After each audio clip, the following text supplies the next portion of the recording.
Ja Leute, herzlich willkommen zu einem wunderschönen neuen Video auf diesem wunderschönen Kanal. Ich hoffe, euch geht's gut, mir geht's gut. Heute gibt's mal wieder ein wunderschönes Video über Claudi Mboui. Wird sehr vielen Leuten nichts sagen, ist aber ein absoluter Top-Stürmer in Österreich. Der soll auch auf dem Zettel des ersten FCM stehen. Wie wahrscheinlich das ist, dass man ihn verpflichten kann, seht ihr heute in dem Video. Lasst ein Like und ein Abo da, würde mich sehr unterstützen. Aktiviert die Glocke, um keine Videos mehr zu verpassen. Dankeschön an jeden, der das macht. Ja, er ist 25 Jahre alt, das kann man zu ihm sagen. 700.000 Euro wert, hat seinen Marktwert mehr als verdoppelt beim letzten Marktwert-Update, was am 30.05. war, in der österreichischen zweiten Bundesliga. Bei St. Pölten spielt er, hat unglaubliche Statistiken, hat 26 Spiele gemacht und 26 Scorer. Was ein Stürmer. Besser als Kars von der Statistik her, gleicher Marktwert. Also wir kennen solche Spielerprofile sehr gut mittlerweile. Ähnlich auch wie Krüger aktuell, was Statistiken angeht, an dem man ja auch interessiert sein soll. Er soll gescoutet werden. Ob man dran ist, weiß man nach aktuellem Stand nicht. Das muss man direkt mal sagen. Also der FCM ist jetzt auch nicht direkt im Wechselgeschehen mit drin. Was es aber heißt, ist, dass aktuell 6 Teams an ihm dran sind. Und das keine unbekannten Namen, sondern richtig große Vereine in Europa oder auch außerhalb von Europa. Fangen wir direkt mal an mit einem deutschen Verein. Hannover 96 soll dran sein. Rapid Wien soll auch dran sein. Al-Ahly FC aus der Premier League, nicht aus der Premier League in England. Slovan Bratislava ist auch dran. Legia Warschau und Göztepe ist dran. 6 Vereine, die wirklich bekannt sind, muss man sagen. Die man einfach kennt, wenn man ein bisschen Fußball schaut. Vor allem Rapid Wien ist wahrscheinlich da der größte Verein, der aktuell an ihm dran ist. Ist natürlich ein österreichischer Verein, würde damit in Österreich bleiben.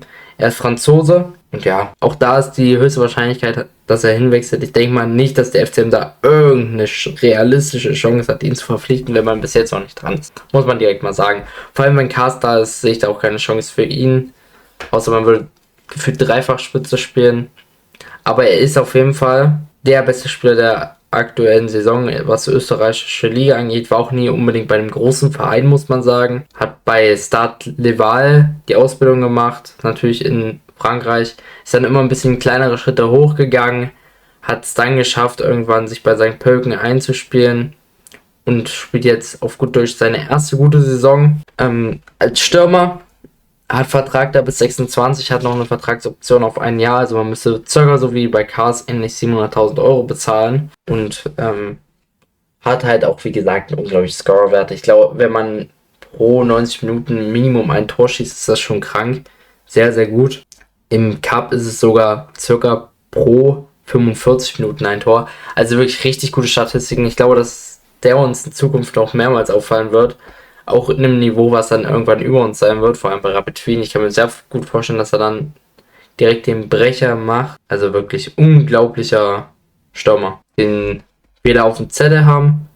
Wie gesagt, Profil ist wie Kars. Auch das Alter, das ist ja vor allem unser Profil so. Wir versuchen nicht diese Top-Alter-Stürmer zu holen. Das ist ja meistens so 19, 18, 20, 21, 22. Also da, wo die noch sehr viel Entwicklungspotenzial haben. Ähnlich wie ein Footcall.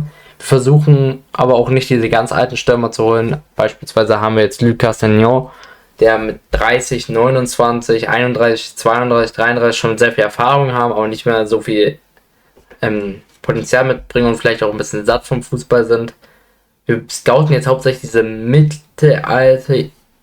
alten Spieler, die meistens 25, 26 sind. Da haben wir Alexander Rosic, Alexander Armström, haben wir aber auch Martin Kars, haben wir Florian Krüger und haben auch jetzt Mboui, der 25 ist. Also wie gesagt, die meisten Stürmer, die wir scouten, sind 25, 26 und ja, nicht älter, nicht jünger.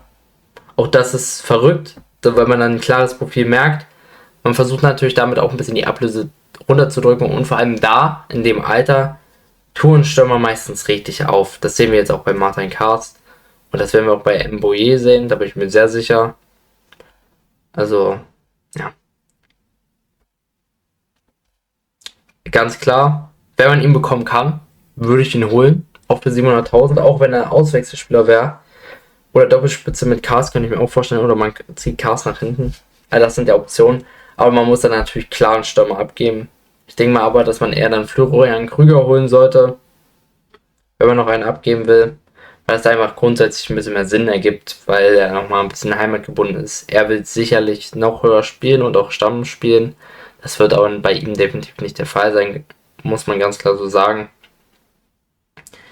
Ich kann mir auch nicht vorstellen, dass Hannover wird. Hannover hat nämlich jetzt einen richtigen Banger geholt auch. Ich glaube, Kellmann hieß er. Das ist ein richtig guter Stürmer.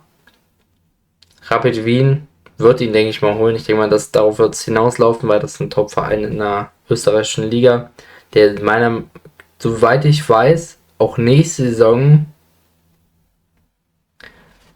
europäisch spielen wird. Und deswegen macht es natürlich Sinn für ihn. Das wäre der große Schritt und würde sehr interessant sein. Also, ich denke mal, das wird so passieren. Und da wird kein Weg drum herum führen. Der FCM wird dann nicht die Kaufkraft haben, im Gegensatz zu wie Rapid Wien. Auch das hat man ja klar gesagt, dass man nicht diese finanziellen Mittel hat wie große Vereine, auch in der zweiten Liga, also wie Hannover zum Beispiel. Dementsprechend muss man auch noch schauen, was jetzt mit Tietz ist. Ich habe ja genau vor dem Video hier das Tietz-Video aufgenommen, was mit Elversberg nun ist. Da muss man schauen, was denn da noch ist, weil das ist mal wichtig für den Trainer, für den Spieler, zu wissen, was man hat, wen man bekommt.